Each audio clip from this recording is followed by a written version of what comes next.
In the headlines today, the Supreme Court says Title 42, the pandemic-era policy that allows border officials to expel asylum seekers on public health grounds, can remain in effect until after it hears the case next year. The policy was set to end last week, but several Republican-led states appealed to uphold it, worried that without Title 42, a flood of migrants would overwhelm the border.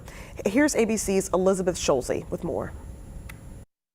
A divided Supreme Court has voted to keep Title 42 in place for now. The ruling means thousands of asylum seekers waiting on the Mexican side of the border will not get an opportunity to enter the U.S. to plead their case. In a 5-4 decision, the High Court staying a lower court order that would have ended Title 42, the Trump-era COVID policy that allows officials to quickly expel migrants on health safety grounds.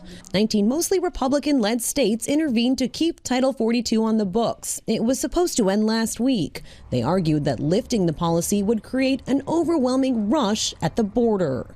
The justices will hear arguments on the case in February, but not on the merits of Title 42 itself, only on the narrow question of whether the Republican states can challenge the lower court's order ending the policy.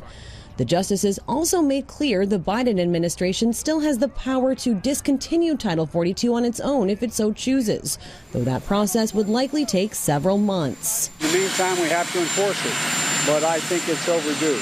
For months, migrants scrambled to the U.S.-Mexico border, hoping Title 42 would be lifted. Cities on both sides strained by the influx. You had two situations coming together to create pandemonium and additional chaos in the small border communities. The Biden administration says it's added thousands of personnel at the border, and satellite images show the rapid expansion of new semi-permanent holding facilities that officials hope to be operational next month. But it's broadly agreed that the crisis on the border won't be solved until Congress reforms the immigration system.